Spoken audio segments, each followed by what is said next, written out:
Hi friends, आज मैं आप लोगों से एक बहुत ही इंपॉर्टेंट टॉपिक डिस्कस करने वाला हूं, जो कि अक्सर हम लोग मिस्टेक करते हैं जबकि हम लोग कोई भी गेट एग्ज़ाम या कोई भी कॉम्पिटिटिव एग्ज़ाम, मॉक टेस्ट हो गया, आपका गेट हो गया, ईएस हो गया, इन सभी एग्ज़ाम्स में जो हम एक कॉमन मिस्टेक कर जाते हैं जिस कारण से हम लोग उतना स्कोर नहीं कर पाते जितना हम लोग कर सकते हैं। ठीक है, तो देखो, जैसे मैंने पहले भी कई वीडियोस के अंदर ये बात की है कि एटीट्यूड बहुत ज़्यादा मैटर करता है गेट एग्ज़ाम के अंदर, है ना।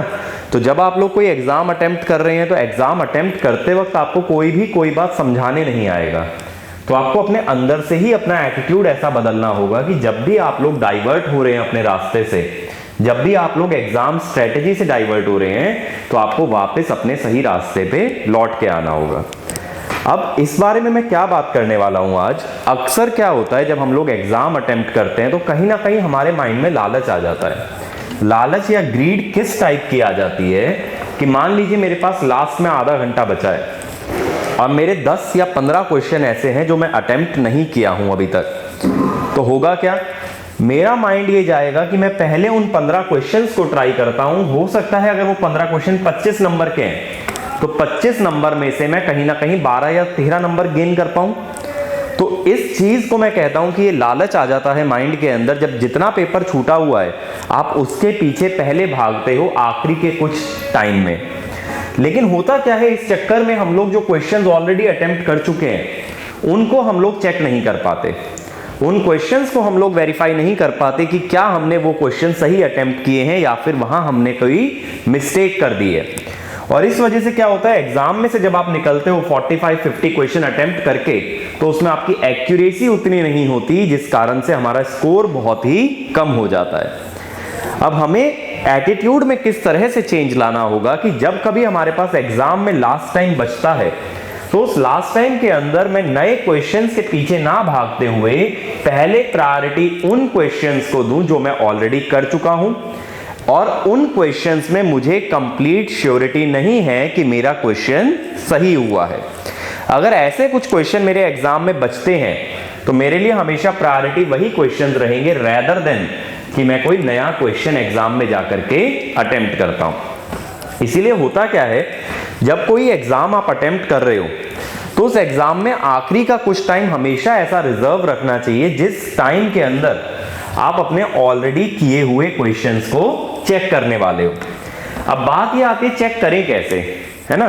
चेक हमें कैसे करना चाहिए या ये कैसे मालूम चले कौन से क्वेश्चन को चेक करें या कौन से क्वेश्चन को छोड़ दें। अब देखो, जैसे मैंने पहले भी वीडियो में बोला था कि दो तरह के क्वेश्चन हो सकते हैं अगर बेसिकली डिवाइड करें, एक इजी एक डिफिकल्ट। कुछ एक क्वेश्चन जो आपकी रेंज में है और कुछ एक क्वेश्चन जो आपकी रेंज से बाहर है। अब क्या होता है, कई बार क्वेश्चन देखो बहुत ही सिंपल आ जाता है। अब बहुत ही सिंपल क्वेश्चन जब आ जाता है तो वो हम लोग फर्स्ट अटेम्प्ट में सही कर सकते हैं। और जैसा कि आप सभी लोगों ने देखा भी होगा, जब आप एग्जाम अटेम्प्ट करते हो, मॉक टेस्ट देते हो, तो ज्यादातर गलती कहां पे होती है, एनईटी टाइप क्वेश्चन में।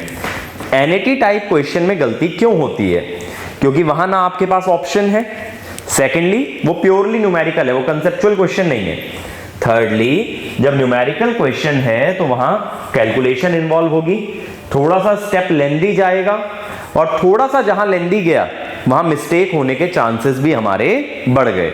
तो इस कारण से इस तरह के क्वेश्चंस में हम अक्सर गलती कर देते हैं। तो अब होता क्या है कि जब क्वेश्चन कोई डायरेक्ट है जिसको आप पहली बार में ही सही बना सकते हो, वो तो आप सही बना ही लोगे। लेकिन जिस क्वेश्चन में गलती होने का चांस है, सपोज आपने उसको सही निकाला या आपने उसका आंसर निकाला, मैं ये नहीं कहता सही निकाला, सही गलत तो हमें नहीं पता है, हमने उसका आंसर निकाल दिया, लेकिन माइंड में कहीं ना कहीं ये डाउट है कि हो सकता है ये सही हो और हो सकता है मैंने कहीं गलती कर दी हो। अब अगर ऐसा डाउट माइंड में राइज हो रहा है तो उसका आंसर मार्क करने के बावजूद भी उसको मार्क फॉर रिव्यू करो, ठीक है। क्योंकि मुझे ये पता है मैंने आंसर निकाला है, लेकिन वो आंसर मैंने सही निकाला है या नहीं निकाला है ये मैं नहीं जानता हूं, और ये बात अगर मैं नहीं जानता हूं तो मैं उसको मार्क पर रिव्यू कर दूंगा। अब क्या होता है कि जब हमारे पास लास्ट में कुछ टाइम बचता है तो मैं पहले उन क्वेश्चंस पे फोकस करता हूं हमेशा जो कि मैं कर चुका हूं, स्टिल मैं उनके बारे में श्योर नहीं हूं, मुझे लगता है मैंने सही किया है बट गारंटी नहीं है, तो पहले उन्हें चेक करो, पहले नेगेटिव मार्किंग बचाओ, पहले ये एंश्योर करो कि एग्जाम में अगर 40-45 क्वेश्चन भी करके आ रहा हूं तो सब कुछ सही किया है।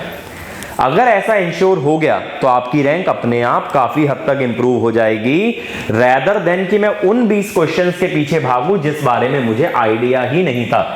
क्योंकि अगर उन 20 क्वेश्चन के पीछे भागते हो तो यह भी जरूरी नहीं है कि वो सही बनेंगे, और वो बनेंगे भी या नहीं बनेंगे ये भी पक्का नहीं है। प्लस जो बना चुका हूं हो सकता है वो भी मेरे गलत हो जाए। तो एक चीज मान के चलो कि अगर एक 2 नंबर का क्वेश्चन अटेम्प्ट करते हो, 2 मार्क क्वेश्चन अगर मैं अटेम्प्ट करता हूं तो इसमें मेरे को कितना टाइम लगेगा? कम से कम ऑलमोस्ट 3 to 4 मिनट्स तो लगेंगे। और जब मैं किसी क्वेश्चन को रिवाइज करता हूं जो कि मैंने अच्छे से सॉल्व किया है, तो उस रिवीजन के टाइम में अगर मैं ये भी मान के चलूं सपोज मुझे 1 मिनट लगता है, वैसे तो 30 सेकेंड्स के आसपास लगते हैं, 1 मिनट भी नहीं लगता है, ये मैक्सिमम है। अब क्या होगा? अटेम्प्ट अगर मैं एक क्वेश्चन कर रहा हूं तो इस समय में मैं 4 रिवाइज कर सकता हूं। अब ऐसा मान लो चलो 4 में से आपके 2 सही निकल गए लेकिन 2 गलत निकल गए, ऐसा मैं मान रहा हूं 2 करेक्ट थे और 2 में मेरे से कोई मिस्टेक हो गई थी। अब 2 में अगर मेरे से कोई मिस्टेक हो गई थी तो मेरे को यहां पे सही करने पे कितने मार्क्स मिल गए? 4 मार्क्स। ठीक है, नेगेटिव तो बची ही बची, अगर एमसीक्यू था तो नेगेटिव भी चढ़ने वाली थी, वो भी बच गई और 4 नंबर भी एक्स्ट्रा मिल गए, जबकि उसी टाइम में आप कितने गेन करने वाले थे? 2 मार्क्स। तो ये होता है स्मार्ट वर्क, जो कि बहुत सारे लोग रियलाइज नहीं कर पाते हैं। तो यही एक मेजर डिफरेंस आ जाता है जब हम बात करते हैं टॉपर की या फिर एक एवरेज स्टूडेंट की। सबसे बड़ी बात, हमेशा एक बात याद रखिएगा एग्जाम के अंदर कि जब तक आपका अपने माइंड पे, अपने थॉट्स पे कंट्रोल नहीं है तो एक अच्छी रैंक लाना तो बहुत ही मुश्किल काम हो जाता है। अगर हम हमेशा अपने इंस्टिंक्ट से चलेंगे, हमेशा हम अपनी अंदर जो आवाज आ रही है उससे ही चलेंगे, तो होगा क्या, कई बार वो चीजें गलत हो सकती हैं। क्योंकि हमारा माइंडसेट ऐसा बना होता है जब हम एग्जाम में बैठ जाते हैं कि ज्यादा से ज्यादा करके जाना है, तो कहीं ना कहीं एक थॉट हम लोग वहां खो देते हैं कि सही भी करना है। ये बात दिमाग में नहीं क्लिक करती है ना। तो हम जब करते जाते हैं तो हम ये सोचते हैं ये चीजें तो पॉकेट में आ ही गई, इतने मार्क्स तो मैं कर चुका हूं, अब मेरे को मार्क्स बढ़ाने हैं।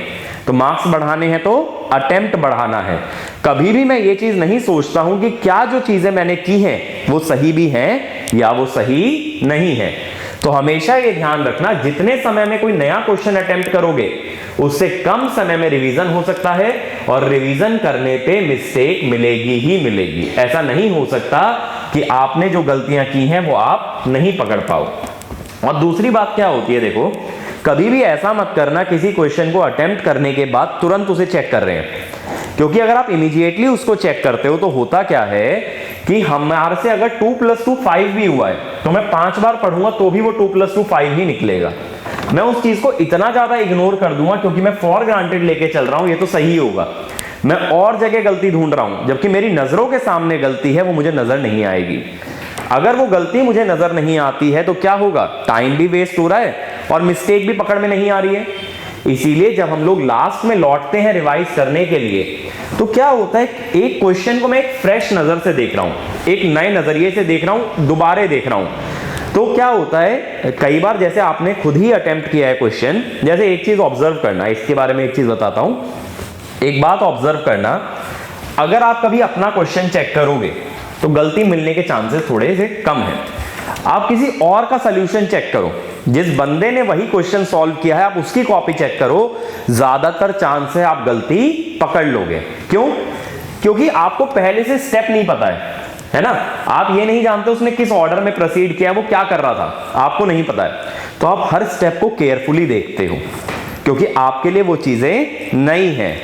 लेकिन जब आपने खुद ही वो क्वेश्चन बनाया होता है तो मुझे पता होता है मैंने क्या किया है, तो बहुत बार एक ऑब्वियस सी मिस्टेक नजरअंदाज हो जाती है क्योंकि मुझे पता है मैंने ऐसा किया है और ऐसा ही होता है।